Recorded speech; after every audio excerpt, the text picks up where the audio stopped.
So here in November, we're going to be moving from Scorpio season into Sagittarius season. So I'm going to bring up the chart here and talk through the energies I'm feeling and what I'm seeing to help guide you through the month.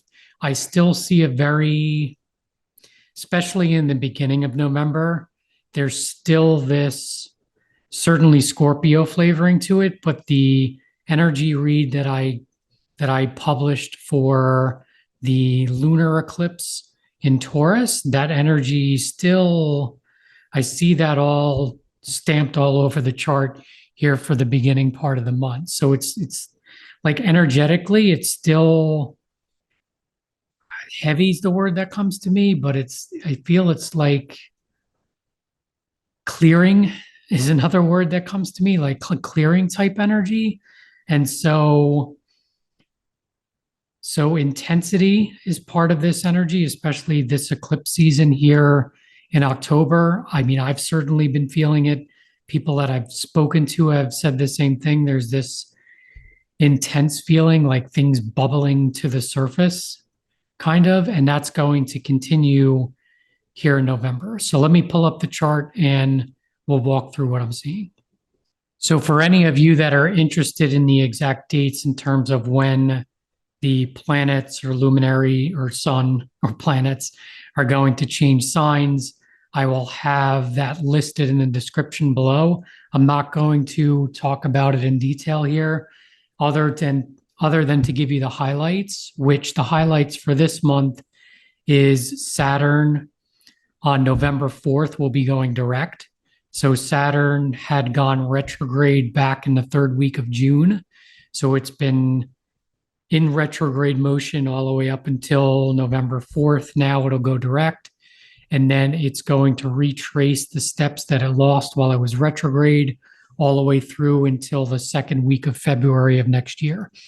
So the symbolism there is, again, the archetype of Saturn, which is structure, which is authority, which is giving form to things, is now moving forward in the sign of Pisces. So it stepped into the early degrees, backed off, now it's coming back again. So it's like, again, I keep getting this, I keep battling with my inner guidance where I'm like, stop talking about foundations, but I really feel this is with Saturn in the early degrees of Pisces. It's really giving form to the formless. It's saying what has been, if you think of feeling things or intuitive hits or spiritual type pursuits, even can be part of this energy with Pisces.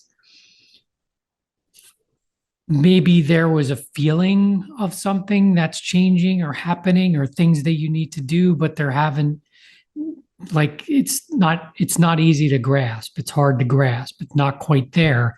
How do I make this work? Or I feel things coming, but it's not tangible. I don't see it. I don't know how to action this, or I don't know what I need to do. And so Saturn going into Pisces, and especially now where it stepped in, it went back, and now it's going forward again. That symbolism is, okay, we need to bring form to this. So that could be things coming up within you or from the external. Let's say, okay, well, this is how we're going to need to create this. Or the other thing I'm getting is, Saturn speaks of responsibility. So if there's things that, if you think of these two archetypes, and Pisces can be very much like out there, it can be living in other dimensions. It can swim in the nothingness. And so Saturn comes into Pisces, and Saturn is like, hold on, you still live in this reality. It's still a 3D reality. You still have responsibilities. You still have to structure things. There's still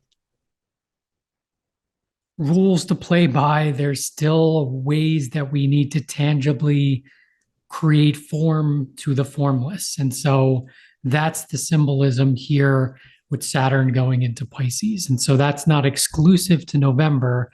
the thing that changes in November is that Saturn goes direct. And so you could start feeling some of those pushes or pulls or things where maybe you've let stuff slip a little bit.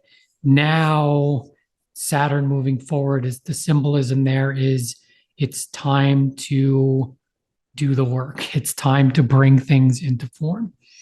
And so that's one of the big highlights for November. Aside from, we have the moon cycles, we have a new moon in Scorpio, we have a full moon in Gemini, which I'll probably do another reading on those to get into a little more detail for those. And then the big thing, like I said up front, is we have Mars, Mercury, and the Sun. That's all going to be heading from Scorpio into Sagittarius. So we have this transformation, or not maybe transformation. We have this transition taking place here in November. So the big thing, like I said up front, is I still feel this lunar eclipse Taurus energy that's still very present in the beginning of November. And so this chart that I have here is right in the beginning of November, November 1st, here in the Pacific Northwest of the United States. And as we step into November, all of that energy here that I said, the Sun, Mars, and Mercury in Scorpio.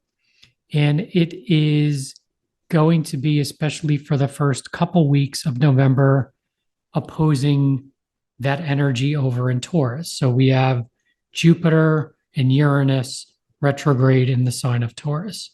So it's the same themes. If you listen to some of my other energy reads, I'm not going to rehash it, but I guess the additional information that I'm getting here, which is a little different than what I already gave, is things coming back around from a scorpionic type perspective. So what I mean by that is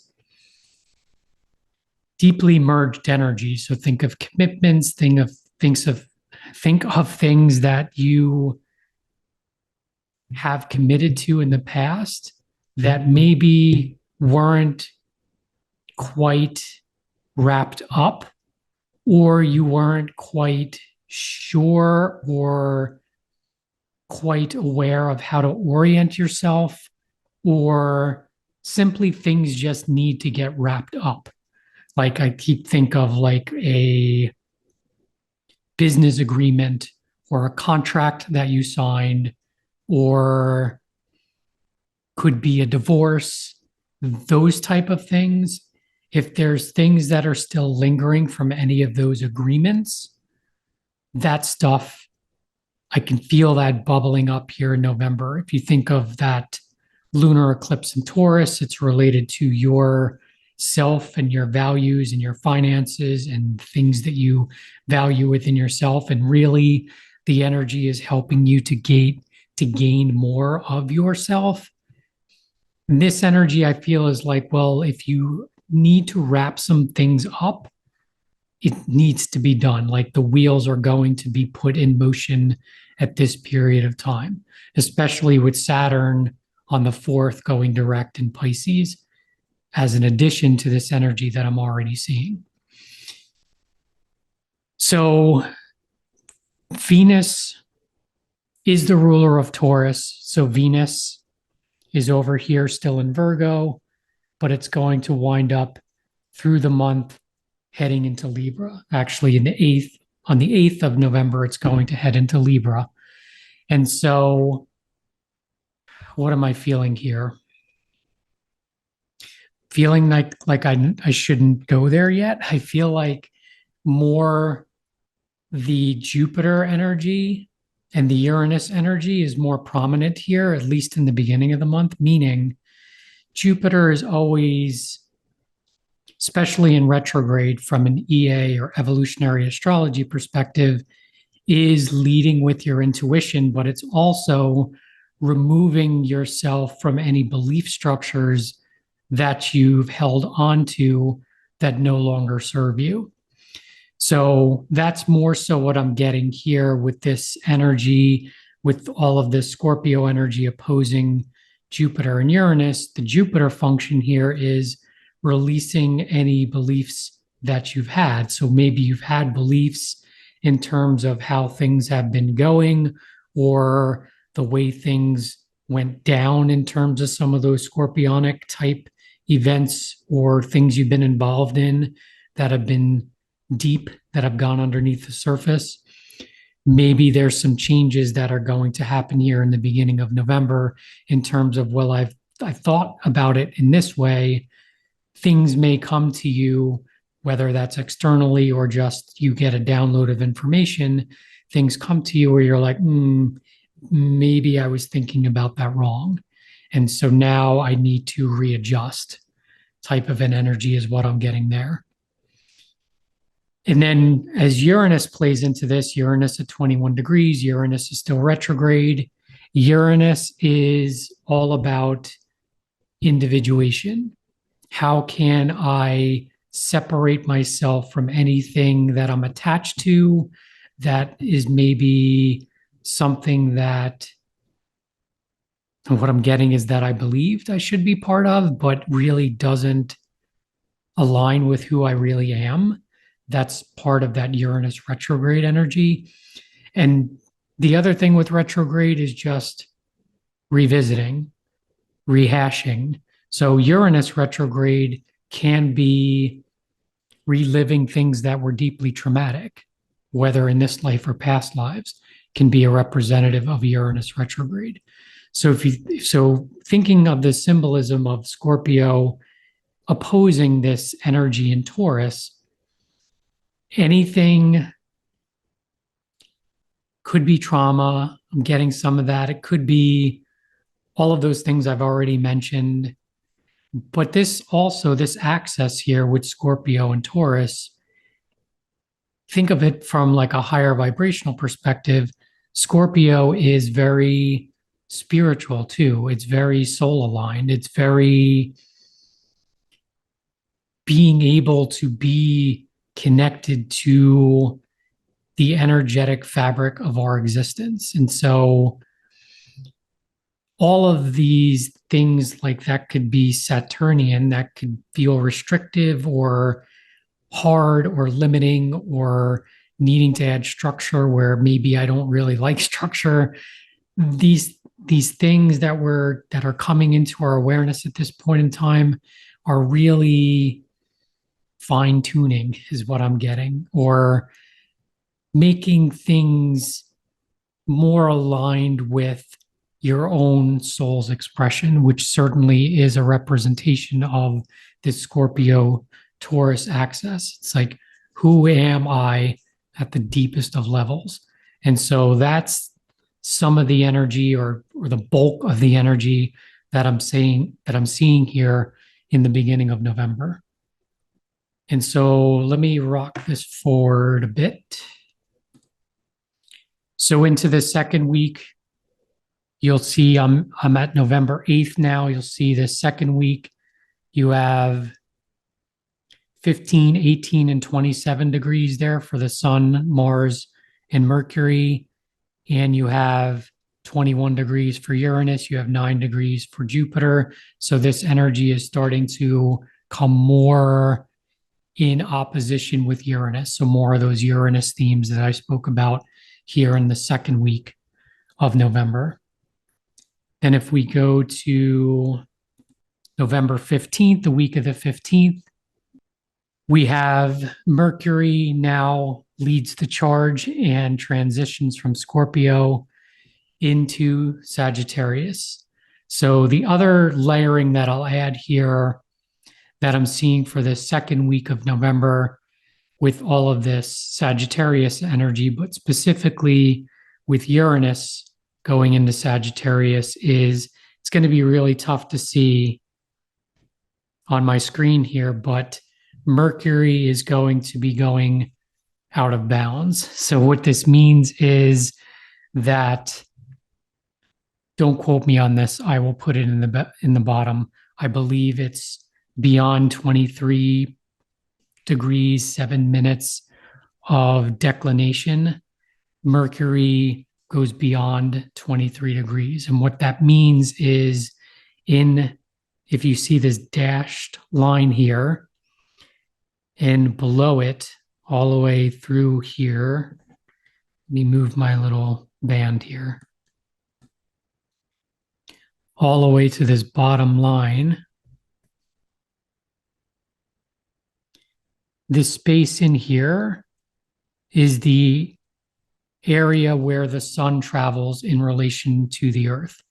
And so any planet that goes beyond that ecliptic is considered to be out of bounds. And so Mercury is going to be out of bounds from around this time, November 15th, not the exact date, but around this time until I think a week or two into December.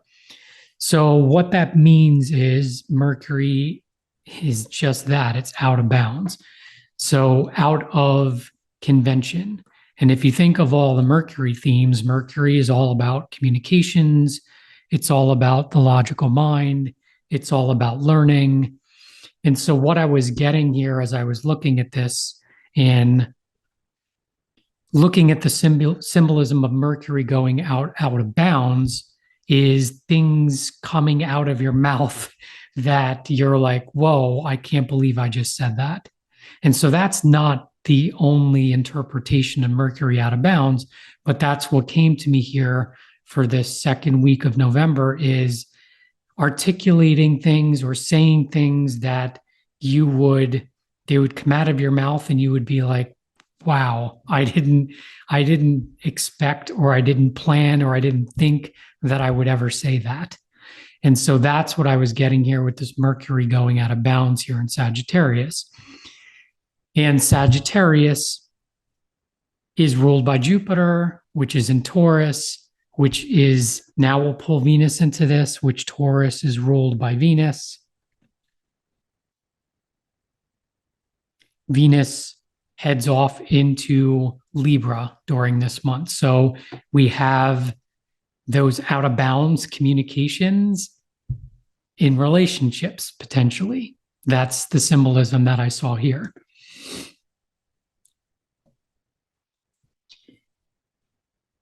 And so the other thing here, let's go forward a little bit more.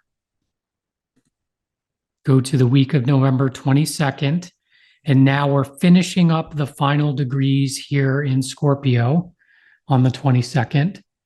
As you see, Mars and the Sun have been, they're going to be conjunct during this month. I didn't specifically call it out, but they're certainly, I mean, right now they're conjunct at 28 and 29 degrees, but they're close and blending energies through this whole month. So this certainly is pulling in the energy of Aries. It's combining the archetype of Aries and Scorpio. So Aries is all about taking action. And it is, Mars is the ruler of Aries. We have the North Node that's sitting here in Aries at 24 degrees Aries. And so all of this energy is moving us forward. It's allowing us to take the directions, or it's allowing us to take the actions that we feel are necessary at this period of time. So certainly with Saturn going forward and all of this energy that I've just said, creating structures mean that I have to clean up anything that has not been cleaned up yet, tying up the loose ends, so to speak, is definitely a big energy here in November. And then as we head towards the end of November, now I've forwarded to November 29th. Now you'll see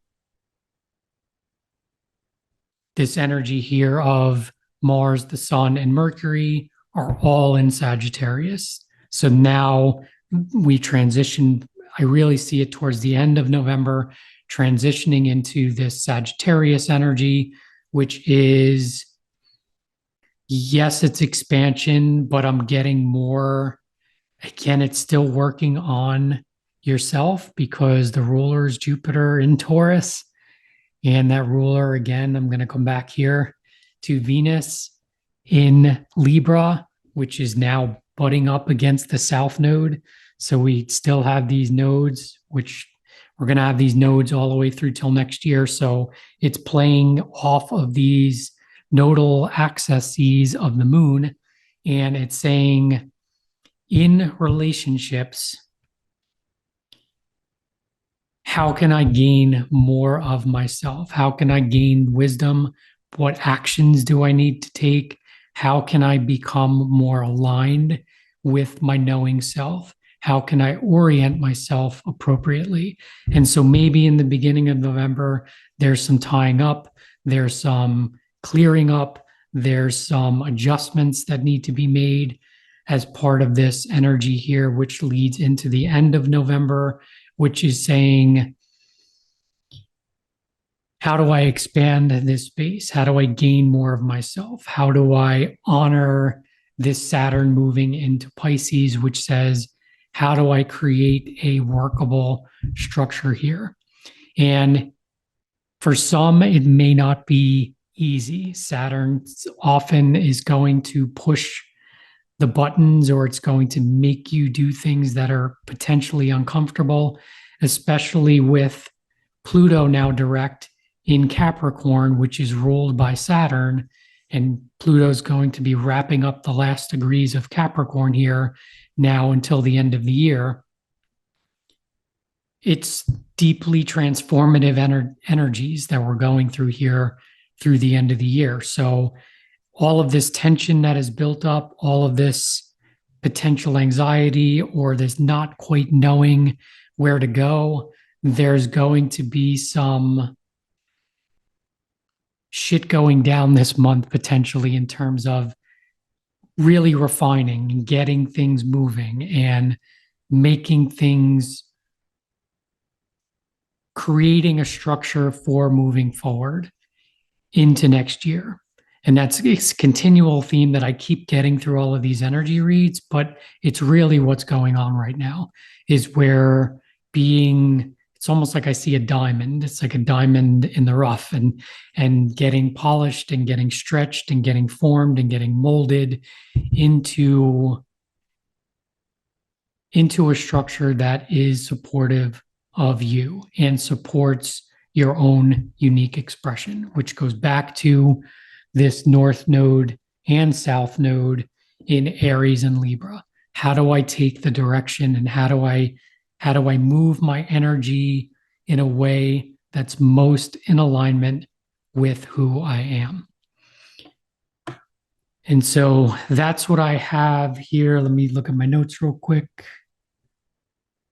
Yeah, I think that's all that I have here for a general energy read for the month of November. As always, thanks so much for checking this out. I appreciate your energy, and we will talk again in another video. Take care.